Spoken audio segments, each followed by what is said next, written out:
पंजाबी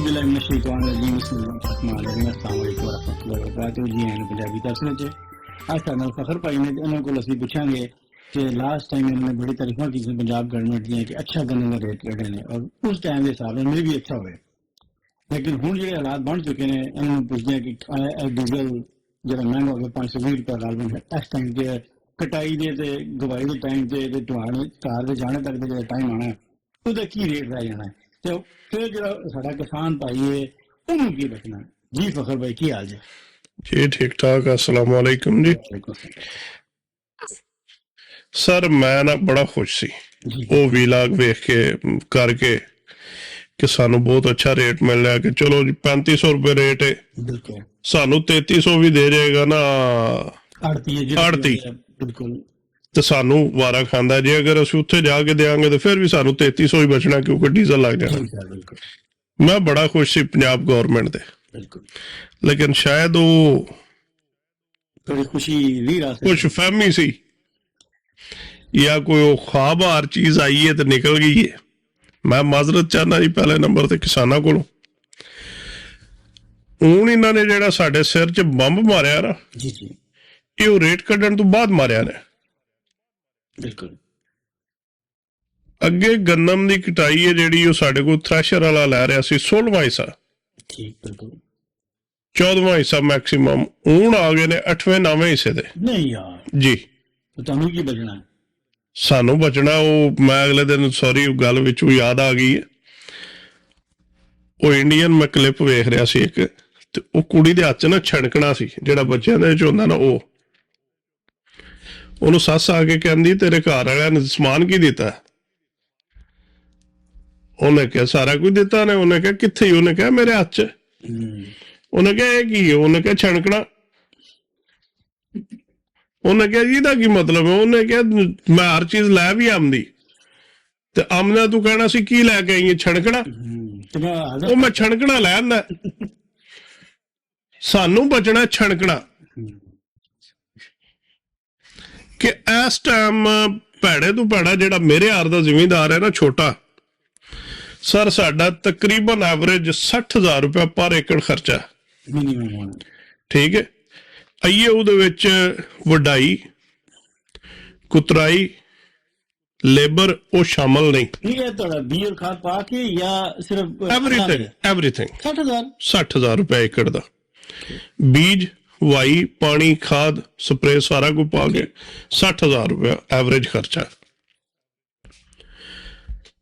उन 60,000 रुपए दे विचों एवरेज एकड़ जिहड़ी वो 35 तो 40 मन गंदम है ठीक है मैं मैक्सिमम करके 40 मन कर लेना उहदे विचों जिहड़ा बंदा जिन्हें गंदम वढ के देनी है फी मन एकड़ 5 मन उन्हें लै जानी है ठीक है ਉਹਦੇ ਤੋਂ ਬਾਅਦ ਨਵਾਂ ਹਿੱਸਾ ਥ੍ਰੈਸ਼ਰ ਵਾਲੇ ਨੇ ਲੈ ਜਾਣਾ ਕੈਲਕੂਲੇਸ਼ਨ ਤੁਸੀਂ ਕਰਨੀ ਕਿ 40 ਚੋਂ 5 ਮਣ ਵੱਢਣ ਵਾਲਾ ਲੈ ਗਿਆ 9 ਚੌਕ 36 4 ਮਣ ਗਾਣ ਵਾਲਾ ਲੈ ਗਿਆ 80,000 ਤੇ ਆ ਗਏ ਸੀ ਖਰਚੇ ਕੱਢ ਕੇ ਨਹੀਂ ਮੈਂ ਖਰਚਿਆਂ ਨੂੰ ਬਾਅਦ ਕਰਨਾ ਹੈ 80,000 ਤੇ ਆ ਗਏ ਹੋਈ ਨਹੀਂ ਕਿ ਥ੍ਰੈਸ਼ਰ ਤੇ ਪਿੱਛੇ 30 ਮਣ ਬਚ ਗਿਆ ਜੀ ਠੀਕ ਹੈ 30 ਮਣ ਦੇ ਵਿੱਚੋਂ ਹੁਣ ਤੁਸੀਂ ਖਰਚਾ ਕੱਢ ਲਓ ਖਰਚਾ ਤੁਸੀਂ ਕਿੰਨਾ 80,000 ਮਗਰ 60,000 ਖਰਚਾ ਤੁਸੀਂ ਦੇਖੋ ਨਾ 5 ਮਣ ਵੱਢਣ ਵਾਲਾ ਲੈ ਗਿਆ ਤੇ 4 ਮਣ ਉਹ ਲੈ ਗਿਆ ਪਿੱਛੇ 30 ਮਣ ਬਚ ਗਈ 30 ਮਣ ਨੂੰ ਜ਼ਰਬ ਦੇ ਲਓ ਕਿੰਨੇ ਪੈਸੇ ਬਣਦੇ 30 ਨਹੀਂ ਦਿਓ ਫਿਲਹਾਲ ਤਾਂ 90 ਕਿਉਂਕਿ ਸਾਡੇ ਕੋਲ ਇੰਨੇ ਦੀ ਜਾਣੀ ਹੈ 90,000 ਚੋਂ 60,000 ਖਰਚਾ ਕੱਢ ਦਿਓ 30 ਰਹਿ ਗਿਆ ਪਿੱਛੇ 30 ਰਹਿ ਗਿਆ ਉਹਨੂੰ ਤਾਂ ਸਾਨੂੰ ਕੀ ਬਚਿਆ ਨਹੀਂ 30 ਜਿਹੜਾ ਲੈ ਕੇ ਮੰਡੀ ਤੱਕ ਗਿਆ ਜਿਹਦੇ ਵੇਚਣੇ ਤੱਕ ਜਾਣਾ ਸਰ ਉਹਨੂੰ ਛੱਡ ਦਿਓ ਤੁਸੀਂ ਮੈਂ ਕਿਆਰੇ ਤੱਕ ਦੀ ਗੱਲ ਕਰ ਰਿਹਾ 30,000 ਰੁਪਇਆ ਮੈਨੂੰ ਬਚ ਗਿਆ ਇਹ ਵੀ ਮੈਂ ਬੜਾ ਹਾਈ ਰੇਟ ਕੱਢ ਕੇ ਤੇ 40 ਮਣ ਐਵਰੇਜ ਕੀਤੀ ਹੈ 20,000 ਰੁਪਇਆ ਏਕੜ 20 ਲਾ ਲਓ ਹੁਣ 20,000 ਰੁਪਇਆ ਏਕੜ 5 ਏਕੜ ਮੇਰੀ ਗੰਦਮ ਹੈ ਠੀਕ ਹੈ ਉਹ ਜਿਹੜਾ 5 ਏਕੜਾਂ ਦੇ ਵਿੱਚੋਂ ਮੈਨੂੰ ਤਾਂ ਖਾਣ ਦੀ ਬਚੀ ਨਾ ਮੈਂ ਖਾਣ ਦੀ ਗੰਦਮ ਨਹੀਂ ਰੱਖਣੀ ਮੈਨੂੰ 5 ਏਕੜਾਂ ਚੋਂ ਮਰ ਕੇ ਖਾਣ ਦੀ ਗੰਦਮ ਬਚਣੀ फिर अगू जी मैं गंदम लानी है ਉਹਦੇ ਤੇ ਖਰਚਾ ਜਿਹੜਾ ਕਰਨਾ ਹੈ ਉਹ ਵੱਖਰਾ ਹੈ। ਜੀ ਮੈਂ ਇਸ ਦਫਾ ਉਹ ਭਾਣਜਾ ਮੇਰਾ ਪਿੱਛੇ ਜਿਵੇਂ ਗੰਦਮ ਕਾਸ਼ਤ ਕਰਨ ਦਾ ਟਾਈਮ ਸੀ ਨਾ, ਮੈਂ ਉਹਦੇ ਨਾਲ ਰਾਬਤਾ ਬੰਦ ਕਰ ਦਿੱਤਾ। ਠੀਕ ਹੈ। ਨਾ ਖਰਚਾ ਭੇਜਾਂਗਾ ਨਾ ਗੱਡੇਗਾ। ਮੇਰਾ ਇਰਾਦਾ ਨਹੀਂ ਸੀ ਗੱਡਣ ਦਾ। ਕਿਉਂ? ਬਚਤ ਆ ਕੋਈ ਨਹੀਂ ਰਹੀ। ਉਹ 5 ਏਕੜਾਂ ਤੇ ਮੇਰਾ 3 ਲੱਖ ਖਰਚਾ ਹੋ ਗਿਆ, ਲੱਖ ਦੀ ਗੰਦਮ ਲਾਂਦੇ ਅਸੀਂ ਸਾਰਿਆਂ ਨੇ ਖਾਣੀ। ਸਹੀ ਗੱਲ। ਠੀਕ ਹੈ। ਮੇਰਾ ਇਰਾਦਾ ਇਹ ਸੀ ਕਿ ਮੈਂ ਜ਼ਮੀਨ ਜਿਹੜੀ ਹੈ ਖਾਲੀ ਛੱਡ ਦਿਆਂ। ਓਕੇ। ਅੱਗੇ ਜ਼ਮੀਨਾਂ ਦੀ ਪੈਦਾਵਾਰ ਜ਼ਿਆਦਾ ਹੁੰਦੀ ਸੀ ਕਿ ਅਸੀਂ ਬੰਦਿਆਂ ਕੋਲ ਟਰੈਕਟਰ ਨਹੀਂ ਸੀ, ਹੱਲ ਸੀ, ਦਾਨਾਂ ਵਾਲੇ ਜਿਹੜੇ ਸੀ, ਬਿਲਕੁਲ ਬਜ਼ੁਰਗਾਂ ਦਾ ਦੌਰ ਦਾ ਜਿਹੜਾ ਐਨੀ ਗੱਡਣ ਹੀ ਨਹੀਂ ਸੀ ਹੁੰਦੀ। ਜਿਹਦੇ ਕੋਈ ਇੱਕ ਜੋ ਉਹ ਮਰ ਕੇ 4 ਏਕੜ 5 ਏਕੜ ਕਾਸ਼ਤ ਕਰਦਾ, ਬਾਕੀ ਜ਼ਮੀਨ ਉਹਦੀ ਖਾਲੀ ਹੁੰਦੀ। ਸਾਡੇ ਇਲਾਕੇ ਇਸਤੇਮਾਲ ਹੁੰਦਾ ਕਿ ਸੁੱਤੀ ਰਹਿੰਦੀ ਜ਼ਮੀਨ ਨੂੰ। ਸੁੱਤੀ ਰਹਿੰਦੀ। ਕਿਹੜਾ ਯੂਜ਼ ਕਰਦੇ ਹੋ? ਜ਼ਮੀਨ ਨੂੰ ਰੈਸਟ ਲੱਭ ਜਾਂਦੀ, ਉਹਨੂੰ ਜੀ ਟਾਈਮ ਲੱਭ ਜਾਂਦਾ ਨਾ ਰਿਕਵਰੀ ਦਾ। ਬਿਲਕੁਲ। ਉਹਦੇ ਨਾਲ ਅਗਲੇ ਸਾਲ ਉੱਥੇ ਗੰਦਮ ਜ਼ਿਆਦਾ ਹੋ ਜਾਂਦੀ। ਹੁਣ ਉਹ ਕੋਈ ਨਹੀਂ। ਮੇਰਾ ਇਰਾਦਾ ਸੀ ਕਿ ਜ਼ਮੀਨ ਵਿਹਲੀ ਰਹੇਗੀ, ਉਹਨੂੰ ਟਾਈਮ ਲੱਭੇਗਾ, ਵੀ ਥੋੜਾ ਕੋਈ ਰੂੜਾ ਸ਼ੂੜਾ ਪਾ ਕੇ ਗੋਬਰ ਪਾ ਕੇ ਤੇ ਉਹਨੂੰ ਥੋੜਾ ਜਿਹਾ ਨਾ ਟਾਈਮ ਦੇਾਂਗੇ। ਅੱਛਾ, ਮੈਂ 3 ਮਹੀਨੇ ਬਾਅਦ ਉਹਨੂੰ ਫੋਨ ਕੀਤਾ। ਉਹ ਜਵਾਨ ਨੇ ਗੰਦਮ ਕਾਸ਼ਤ ਕਰ ਛੜੀ। ਉਹਨੇ ਮੈਨੂੰ ਐਂਡ ਤੇ ਪਰਚੀ ਫੜਾਈ। ਉਹਨੇ ਕਿਹਾ ਮਾਮੂ ਇੰਨਾ ਖਰਚਾ ਹੋ ਗਿਆ, ਭੇਜ ਦਿਓ। 3 ਮਹੀਨੇ ਬਾਅਦ ਮੈਂ ਯਾਰ ਗੱਡੜੀ ਨਹੀਂ ਸੀ। ਤੁਸੀਂ ਉਹਨੂੰ ਰੋਕਣਾ ਸੀ ਨਾ। ਬਸ ਮੇਰੇ ਕੋਲ ਗਲਤੀ ਹੋ ਗਈ ਨਾ। ਮੈਨੂੰ ਤੇ ਅਸੀਂ ਕਿ ਨਹੀਂ ਕੱਢਣਾ, ਉਹਨੇ ਕੱਢ ਲਈ।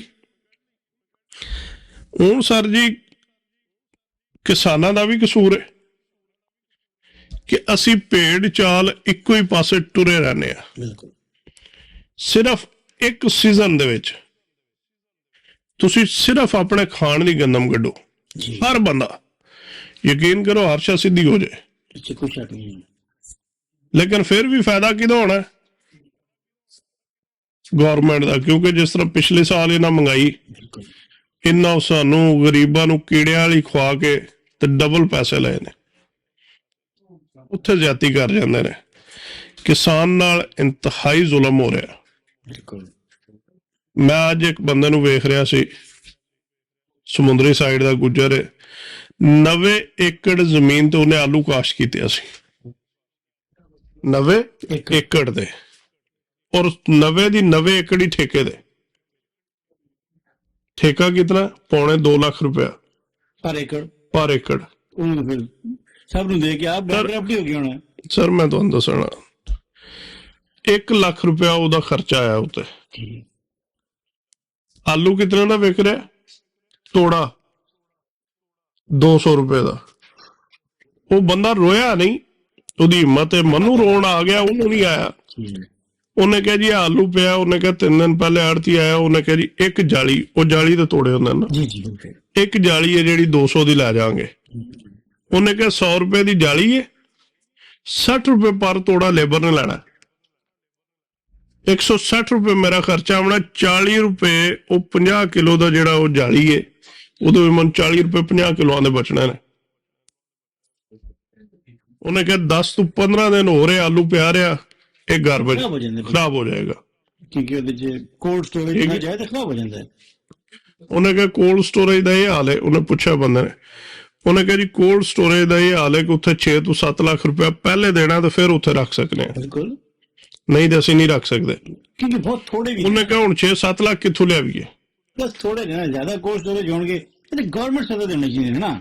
ਸਰ ਗਵਰਨਮੈਂਟ ਜਿਹੜੀ ਹੈ ਨਾ, ਕੰਟਰੋਲ ਕਰਦੀ ਹੈ ਤੇ ਗਵਰਨਮੈਂਟ ਦੀ ਜਾਬ ਬਣਦੀ। ਗਵਰਨਮੈਂਟ ਜਿਹੜੀ ਹੈ ਨਾ, ਉਹ ਹੈ ਹੀ ਕੋਈ ਨਹੀਂ ਸਾਡੇ ਮੁਲਕ 'ਚ ਇਸ ਟਾਈਮ ਤੇ। ਜਿਹੜੀ ਉਹ ਚੱਲ ਰਹੀ ਹੈ ਬਾਦਸ਼ਾਹ, ਗਵਰਨਮੈਂਟ ਨਹੀਂ ਹੈ। ਅਸੀਂ ਹਰ ਚੀਜ਼ ਦਾ ਟੈਕਸ ਦਿੰਦੇ ਹਾਂ, ਹਰ ਸਿੰਗਲ ਚੀਜ਼ ਤੇ ਟੈਕਸ ਹੈ। ਬਿਲਕੁਲ। ਪੈਸੇ ਕਮਾਉਣ ਤੇ, ਪੈਸੇ ਲਾਉਣ ਤੇ, ਸਾਹ ਲੈਣ ਤੇ। ਲੇਕਿਨ ਸਾਨੂੰ ਉਹਦਾ ਇੱਥੇ ਅਸੀਂ ਟੈਕਸ ਬੈਠੇ ਆਂ ਦਿੰਦੇ ਹਾਂ, ਸਾਨੂੰ ਉਹਦੇ ਬੈਨੀਫਿਟ ਵੀ ਹਨ। ਇੱਥੇ ਜ਼ਿਮੀਂਦਾਰ ਹੈ, ਉਹ ਤੁਸੀਂ ਫਸਲ ਹੋਈ ਹੈ, ਤੁਹਾਡੀ ਨਾ ਵਿਕੇ, ਤੁਹਾਨੂੰ ਉਹਨਾਂ ਨੇ ਪੈਸੇ ਦੇਣੇ ਨੇ। ਬਿਲਕੁਲ।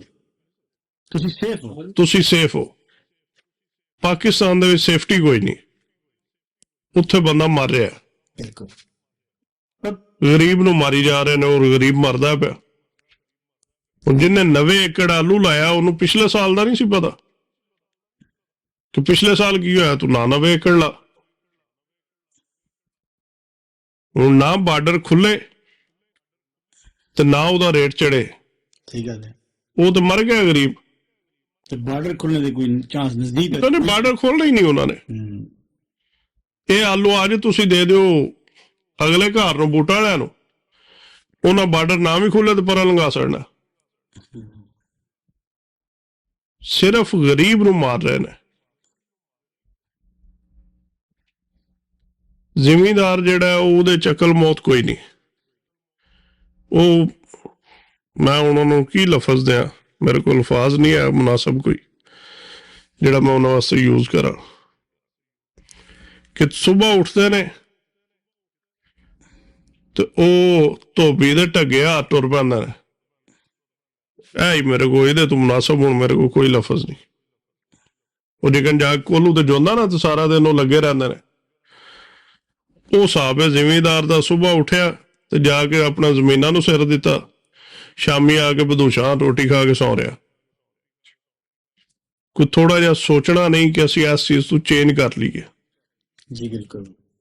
ਜਿਸ ਤੁਹਾਡੇ ਪਿੰਡ ਦੇ ਵਿੱਚ 100 ਏਕੜ ਜ਼ਮੀਨ ਹੈ ਮਿਸਾਲ ਦੇ ਤੌਰ ਤੇ, ਤੂੰ 100 ਦਾ 100 ਕਣਕ ਹੀ ਨਾ ਲਾਓ, ਤੁਸੀਂ ਕੋਈ ਹੋਰ ਚੀਜ਼ ਲਾ ਲਓ। ਜੇ 10 ਏਕੜ ਕਿਸੇ ਨੇ ਗੰਦਮ ਲਾਈ ਹੈ ਤੇ ਤੁਸੀਂ 10 ਏਕੜ ਕੋਈ ਹੋਰ ਚੀਜ਼ ਲਾ ਲਓ। ਹੁਣ ਸਰਸੋਂ ਦਾ ਰੇਟ ਜਿਹੜਾ ਹੈ ਉਹ 7000 ਰੁਪਇਆ ਚੱਲ ਰਿਹਾ ਮਣ ਦਾ। ਠੀਕ ਹੈ, ਤੁਸੀਂ ਸਰਸੋਂ ਲਾ ਲਓ, ਖਰਚਾ ਵੀ ਘੱਟ ਬਿਲਕੁਲ, ਤੇ ਆਮਦਨ ਵੀ ਜ਼ਿਆਦਾ ਜੀ। ਉਸ ਪਾਸੇ ਅਸੀਂ ਨਹੀਂ ਜਾਂਦੇ ਜਿੱਥੋਂ ਜ਼ਿਮੀਂਦਾਰ ਮਾਰ ਖਾ ਰਿਹਾ। ਹੁਣ ਜਿਹੜੇ ਬੰਦਿਆਂ ਨੂੰ ਹੁਣ ਇਸ ਦਫਾ ਆਲੂ ਦਾ ਟੀਕਾ ਲੱਗਾ ਨਾ, ਉਹ ਅਗਲੀ ਵਾਰੀ ਆਲੂ ਨਹੀਂ ਕਾਸ਼ਤ ਕਰੇਗਾ ਕਿਉਂਕਿ ਉਹਦੇ ਚ ਹਿੰਮਤ ਹੀ ਨਹੀਂ। ਫਿਰ 200 ਰੁਪਏ ਕਿਲੋ ਜਾਣਾ, ਫਿਰ ਜਿਹੜਾ ਆਲੂ ਦਾ ਰੇਟ ਚੜ ਜਾਣਾ 200 ਰੁਪਏ ਕਿਲੋ। ਹੁਣ 200 ਲੇਕਿਨ ਜਿਹੜਾ 200 ਦੇਗਾ, ਜਿਹੜਾ 200 ਦੇਗਾ ਉਹਨੂੰ ਤਕਲੀਫ ਹੋਏਗੀ ਨਾ। ਹੁਣ ਜਿਸ ਗਰੀਬ ਨੇ 2.25 ਕਰੋੜ ਠੇਕਾ ਦੇਣਾ, ਕਰੋੜ ਰੁਪਇਆ ਉਹਦੇ ਉੱਤੇ ਖਰਚਾ ਆ ਗਿਆ, ਉਹ 3.25 ਕਰੋੜ ਕਿੱਥੋਂ ਪੂਰਾ ਕਰੇ? ਉਹ 3.25 ਕਰੋੜ ਦਾ ਇੱਕ ਬੰਦਾ ਨੂੰ ਟੀਕਾ ਜੀ। ਇਸ ਤਰ੍ਹਾਂ ਦੇ ਕਿਤਨੇ ਹੋਣੇ? ਤੇ ਜਿੰਨੇ 200 ਰੁਪਇਆ ਦਾ ਕਿਲੋ ਲੈਣਾ, ਉਹ ਠੀਕ ਹੈ, ਲੈ ਕੇ ਫਿਰ ਰੋਣ ਦੇ ਆਪਣਾ। ਅਗਰ ਤੁਸੀਂ ਪਿੰਡਾਂ ਵਾਲੇ ਇਸ ਚੀਜ਼ ਤੇ ਐਗਰੀ ਹੋ ਜਾਣ ਔਰ ਸਮਝ ਨਾਲ ਕੰਮ ਕਰਨ ਤੇ ਫਿਰ ਸ਼ਹਿਰਾਂ ਵਾਲੇ ਇਹਨਾਂ ਦੇ ਹੱਕ 'ਚ ਨਿਕਲਣ। ਜਦੋਂ ਉਹਨਾਂ ਨੂੰ ਨਾ ਲੱਭੇ, ਉਹਨਾਂ ਨੂੰ ਤਾਂ ਪਤਾ ਹੀ ਨਹੀਂ, ਉਹ ਤਾਂ ਇੰਜੋਏ ਕਰ ਰਹੇ ਨੇ, ਆਪਣਾ ਚੈਨਲ ਚੇਂਜ ਕਰ ਛੜਿਆ। ਪਿੰਡਾਂ ਦੀ ਖਬਰ ਆਈ, ਚੈਨਲ ਚੇਂਜ ਕਰ ਛੜਿਆ। ਪਿੰਡੂ ਨੇ, ਠੀਕ ਹੈ, ਉਹਨਾਂ ਦੇ ਖਬਰ ਦਾ ਹੀ ਨਹੀਂ ਪਤਾ ਹੋਣਾ ਉਹਨਾਂ ਨੂੰ। ਸਹੀ ਗੱਲ ਹੈ। ਇਹਨਾਂ ਚੀਜ਼ਾਂ ਤੇ ਸਾਰਿਆਂ ਨੂੰ ਗੌਰ ਕਰਨਾ ਚਾਹੀਦਾ। ਬਹਿ ਕੇ ਜ਼ਿਮੀਂਦਾਰ ਜਿਤਨੇ ਵੀ ਨੇ ਸਲਾਹ ਨਾਲ ਟੁਰਨ। ਜੇ ਘਰ ਨੇ ਗੰਦਮ ਲਾਈਏ, ਦੂਜਾ ਚੀਜ਼ ਲਾ ਲਓ, ਤੀਜਾ ਲਾ ਲੇ, ਤਾਂ ਕਿ ਇਹ ਚੀਜ਼ਾਂ ਦਾ ਰੇਟ ਹੋਏ, ਵੈਲਿਊ ਹੋਏ। ਐਗਜ਼ੈਕਟਲੀ। ਜੇ ਤੁਸੀਂ ਕਹਿ ਰਹੇ ਜਾ ਸੁੱਤੀ ਰਹਿਣ ਦਿਓ, ਜੀ ਤੁਹਾਨੂੰ ਨੁਕਸਾਨ ਚਲੋ ਥੋੜਾ ਹੀ ਹੋਏਗਾ ਨਾ। ਸਰ ਥੋੜਾ ਕੀ ਨੁਕਸਾਨ ਹੈ ਹੀ ਕੋਈ ਨਹੀਂ। ਸਰ ਮੈਂ ਦੇਖੋ, ਮੈਂ 1 ਏਕੜ ਦੇ ਵਿੱਚ ਸਿਰਫ ਲਾ ਲੈਂਦਾ ਨਾ, ਸਾਨੂੰ ਖਾਣ ਦੀ ਬਚ ਜਾਣੀ। ਜਿਹੜਾ ਮੈਂ ਉਹ 60,000 ਲਾਇਆ, ਉਹ ਸਮਝੋ ਕਿ ਮੇਰੀ ਗੰਦਮ ਘਰ ਦੀ ਆ ਗਈ। ਬਿਲਕੁਲ ਸਿੰਪਲ ਐਜ਼ ਦੈਟ। ਕੋਈ ਇਹਦੇ ਚ ਵਕਤ ਵਾਲੀ ਜਾਂ ਹੈਡਕ ਵਾਲੀ ਲੋੜ ਨਹੀਂ ਹੈ।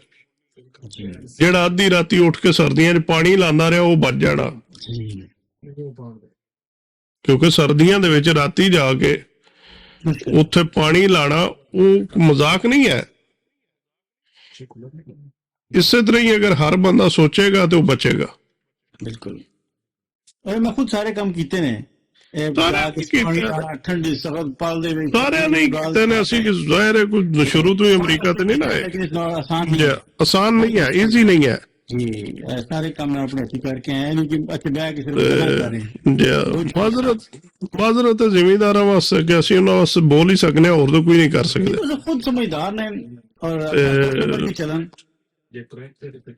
ਇਸ ਚੀਜ਼ ਤੇ ਥੋੜਾ ਜਿਹਾ ਖਿਆਲ ਕਰਨਾ ਚਾਹੀਦਾ। ਬਾਕੀ ਗੌਰਮੈਂਟ ਨੂੰ ਸੋਚਣਾ ਚਾਹੀਦਾ।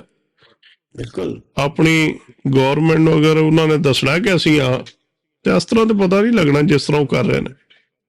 ਦੇਖੋ ਨਾ, ਤੁਸੀਂ ਤੁਹਾਡੇ ਹੱਥ ਵਿੱਚ ਹੈ ਕਿ ਤੁਹਾਨੂੰ ਕੋਈ ਗਾਲ ਕੱਢੇ ਜਾਂ ਤੁਹਾਨੂੰ ਕੋਈ ਅੱਛੇ ਤਰੀਕੇ ਨਾਲ ਬੁਲਾਏ। ਹੁਣ ਮੈਂ ਕੈਮਰੇ ਤੇ ਬਹਿ ਕੇ ਇੱਥੇ ਤੇ ਮੈਂ ਕੁਝ ਵੀ ਨਹੀਂ ਬੋਲ ਰਿਹਾ। ਜੋ ਹੀ ਕੈਮਰਾ ਬੰਦ ਹੋਣਾ ਤੇ ਹੋ ਸਕਦਾ ਮੈਂ ਪਤਾ ਨਹੀਂ ਕੀ ਕਵਾਂਗਾ। ਜਿੰਨਾ ਕੋ ਮੇਰੀ ਹਿੰਮਤ ਹੈ ਉਤਨਾ ਤਾਂ ਮੈਂ ਕਹਿਣਾ ਹੀ ਹੈ ਨਾ। ਬਿਲਕੁਲ ਮੈਂ ਕੈਮਰੇ ਤੇ ਨਹੀਂ ਕਹਿ ਸਕਦਾ, ਕੈਮਰੇ ਤੋਂ ਬਾਅਦ ਕਹਿ ਲਾਂਗਾ ਜੀ। ਲੇਕਿਨ ਇੱਕ ਨਾ ਤੁਸੀਂ ਮਿਸਾਲ ਦੇ ਉੱਤੇ ਜਿਹੜਾ ਵੀ ਗਵਰਨਮੈਂਟ ਹੋਵੇ ਉਹਦੇ ਵਾਸਤੇ ਇੱਕ ਮਸ਼ਵਰਾ ਹੀ ਹੈ ਕਿ ਤੁਸੀਂ ਇੱਕ ਆਜ਼ਾਦਾਨਾ ਬੋਰਡ ਬਣਾਓ। ਮਿਸਾਲ ਦੇ ਕਿਸਾਨ ਨੇ ਤਾਂ ਤੁਸੀਂ ਛੋਟੇ ਤੋਂ ਲੈ ਕੇ ਵੱਡੇ ਸਾਰੇ ਕਿਸਾਨ ਹੋ, ਉਹਨਾਂ ਨੂੰ ਆਪਸ 'ਚ ਗੱਲ ਕਰਨ ਦਿਓ। ਕਿਸੇ ਵੱਡੇ ਦੇ ਸਾਹਮਣੇ ਨਾ ਕਰਨ, ਕੋਈ ਮਤਲਬ ਹਾਈ ਲੈਵਲ ਦਾ ਵਜ਼ੀਰ ਜਾਂ ਵਜ਼ੀਰ ਆਲਾ ਜਾਂ ਕੋਈ ਸੈਕਟਰੀ ਹੈ ਇਹ ਉਹ, ਤਾਂ ਕੋਈ ਡਰਨ ਨਹੀਂ, ਖੁੱਲ੍ਹ ਕੇ ਉਹਨਾਂ ਦੀ ਗੱਲਾਂ ਸੁਣੋ, ਫਿਰ ਜਿਹੜੀ ਬਿਹਤਰ ਲੱਗੇ ਉਹਨਾਂ ਤੇ ਅਮਲ ਕਰੋ। ਜਾਂ ਤੁਸੀਂ ਖੁਦ ਕੋਈ ਐਸਾ ਬੰਦਾ ਤੇ ਕੀ ਕਰ ਲਿਓ ਜਿਹੜਾ ਅਗਲੇ ਨੂੰ ਦੱਸੇ ਕਿ ਇਹ ਚੀਜ਼ ਇਸ ਸਾਲ ਕਰੋ, ਇਹ ਸਾਡੀ ਜ਼ਰੂਰਤ ਹੈ, ਇਹ ਸਾਡੇ ਕੋਲ ਜ਼ਿਆਦਾ ਜੇ ਕਰੋਗੇ ਤਾਂ ਤੁਹਾਡਾ ਨੁਕਸਾਨ ਹੋਣਾ ਹੈ। ਦੇਖੋ ਨਾ, ਇਹ ਗਵਰਨਮੈਂਟ ਦਾ ਨਾ ਹੋਣਾ ਚਾਹੀਦਾ ਨਾ ਜੀ। ਗਵਰਨਮੈਂਟ ਜਾਂ ਤਾਂ ਹਰ ਸ਼ੇ ਨੂੰ ਫ੍ਰੀ ਕਰ ਦੇ ਕਿ ਜੋ ਮਰਜ਼ੀ ਉਹ ਜਿਸ ਤਰ੍ਹਾਂ ਮਰਜ਼ੀ ਕਰੋ, ਜਿਸ ਤਰ੍ਹਾਂ ਮਰਜ਼ੀ ਵੇਚੋ, ਤੁਹਾਡਾ ਕੋਈ ਕੰਟਰੋਲ ਨਹੀਂ ਹੈ। ਜੇ ਰੇਟ ਹੀ ਮੈਂ ਕੱਢਣਾ ਹੈ, ਇਹ ਤਾਂ ਫ੍ਰੀ ਹੈ ਨਾ। ਨਹੀਂ ਫ੍ਰੀ ਨਾ ਬਾਬਾ, ਤੇ ਰੇਟ ਮੈਂ ਕੱਢਣਾ ਐਂਡ ਆਫ ਦ ਡੇ ਕਿ 3500 ਦੀ ਵੇਚਣੀ ਜੇ, 3000 ਦੀ ਹੈ, 5000 ਦੀ ਹੈ, ਜੇ ਹਰ ਚੀਜ਼ ਦਾ ਰੇਟ ਆ ਜਾਂਦਾ ਹੈ। ਜੇ ਗਵਰਨਮੈਂਟ ਸਾਹਿਬ ਤੇ ਆਲੂ ਦਾ ਰੇਟ ਕੱਢਦਾ ਹੈ ਫॉर ਆਰਗੂਮੈਂਟ ਸੇਕ 20 ਰੁਪਏ 20 ਰੁਪਏ ਕਿਲੋ, ਰਾਈਟ? ਤੇ ਫਿਰ 2000 ਰੁਪਏ ਦੀ ਹੋਣੀ ਚਾਹੀਦੀ ਗੱਲ ਬਣ ਥੋੜਾ ਸੀ 50 ਕਿਲੋ ਦੀ।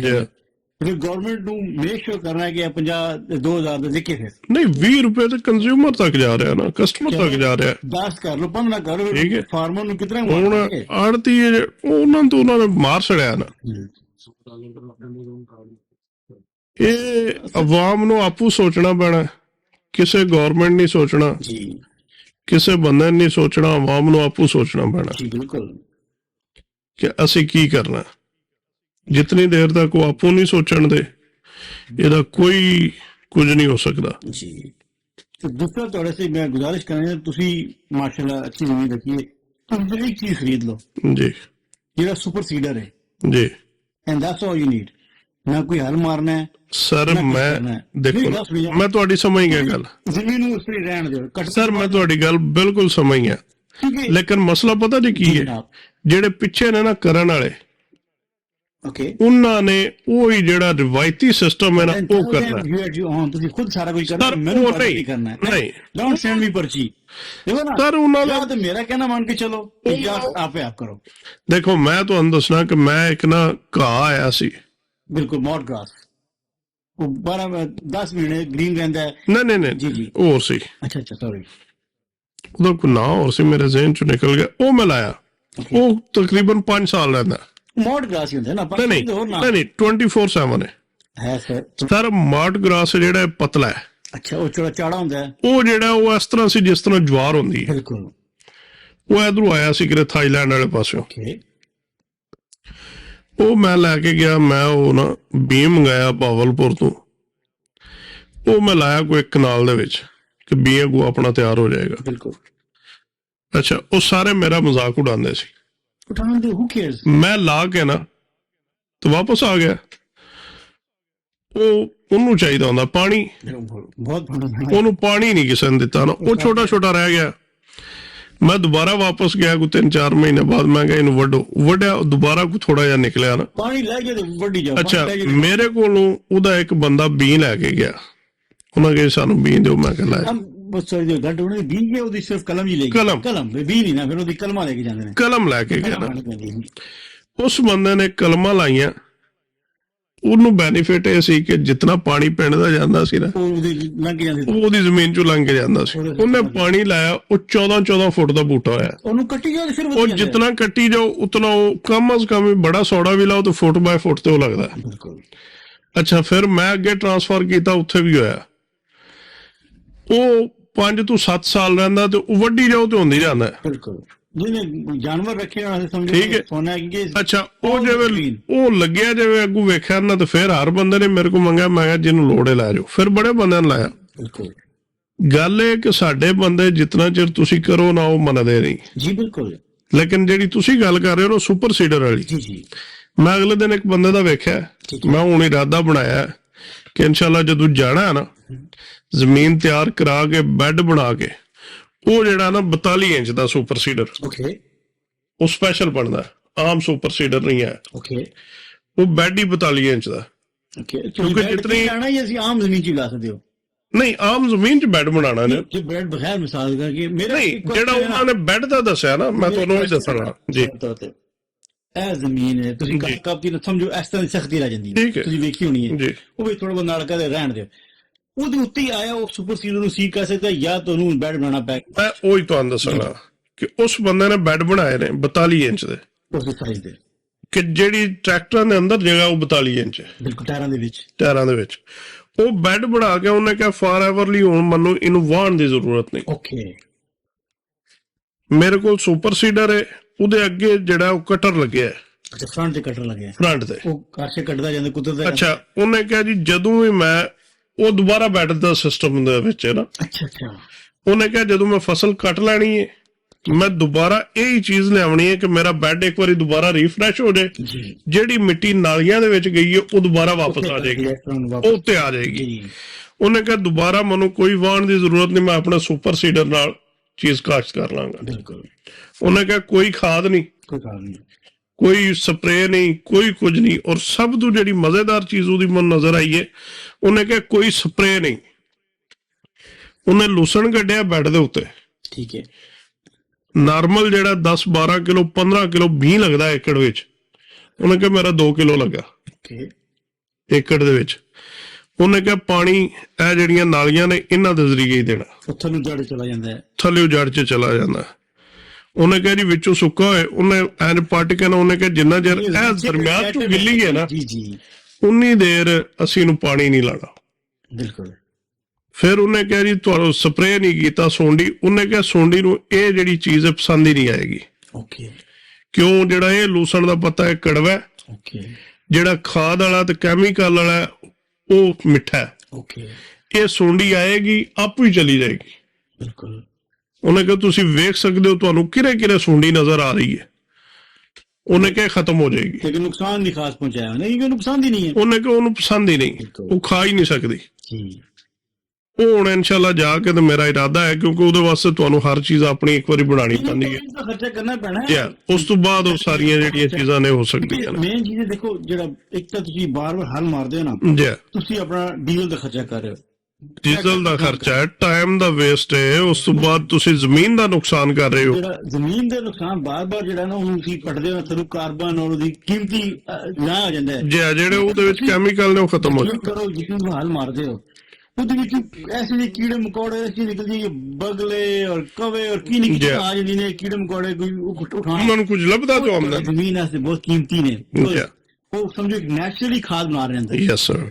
ਉਹ ਜੀ ਅਸੀਂ ਬਾਹਰ ਚੁੱਕ ਕੇ ਛੋੜਦੇ ਨੇ, ਥੋੜੇ ਅਰਸੇ ਬਾਅਦ ਸੀਜ਼ਨ ਦੇ ਵਿੱਚ ਤੁਸੀਂ 4 ਹਫ਼ਤੇ ਬਾਅਦ ਆ ਕੇ ਮਾਰ ਰਹੇ ਹੁੰਦੇ, ਕਈ ਦੋ ਵੀਕ ਆ ਗਈ ਆ ਗਈ। ਹਾਂਜੀ, ਲੋਕਾਂ ਨੂੰ ਆਗਾ ਹੀ ਨਹੀਂ ਹੈ। ਉਹ ਵੇਖਾ ਵਾਖੀ ਕਰਦੇ ਨੇ ਕਿ ਨਾਲ ਦੇ ਕਰਦੇ ਨੇ। ਮੈਂ ਕੀਤਾ ਨਾ 2 ਸਾਲ ਕੀਤੀ ਹੋਣੀ ਇੱਥੋਂ ਜਾ ਕੇ, ਥੋੜਾ ਟਾਈਮ ਜ਼ਾਇਆ ਕੀਤਾ ਹੈ, ਕਿ ਸੁਫਾਨਾ ਆਪਣਾ ਸ਼ੌਕ ਸੀ, ਮੈਂ ਉਹਦੇ ਚ ਸਿੱਖਿਆ 2-3 ਸਾਲ ਜਿਹੜਾ ਕੀਤਾ ਨਾ ਜੀ। ਔਰ ਬਾਕੀ ਲੋਕਾਂ ਨੂੰ ਹੈਰਾਨ ਵੀ ਕੀਤਾ, ਔਰ ਉਹ ਕਹਿੰਦੇ ਨੇ ਕਿ ਅਸੀਂ ਇੱਥੇ ਨਾਲ ਇਹਨਾਂ ਖੇਤਾਂ ਚ ਅਸੀਂ ਗੰਦਮ ਨਹੀਂ ਵੇਖੀ, ਗੰਦਮ ਵੀ ਕੀਤੀ ਹੈ।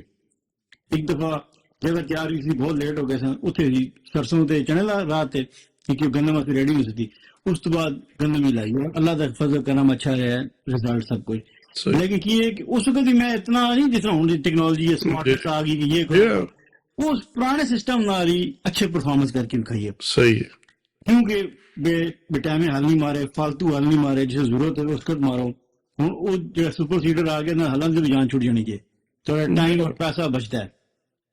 ਤੇ ਬਾਕੀ ਤੁਹਾਡੇ ਦਿਨ ਚ ਵੀ ਗੱਲ ਹੋਵੇ ਤੇ ਠੀਕ ਹੈ, ਨਹੀਂ ਫਿਰ ਕਲੋਜ਼ ਕਰ ਦੋ। ਸਹੀ ਹੈ, ਠੀਕ ਹੈ ਜੀ। ਇਨਸ਼ਾਅੱਲਾ ਜ਼ਿੰਦਗੀ ਰਹੀ ਤੇ ਅਗਲੇ ਪ੍ਰੋਗਰਾਮ ਚ ਮਿਲਾਂਗੇ। ਚੈਨਲ ਨੂੰ ਲਾਈਕ, ਸ਼ੇਅਰ ਔਰ ਸਬਸਕ੍ਰਾਈਬ ਕਰੋ। ਅੱਲਾਹ ਹਾਫਿਜ਼।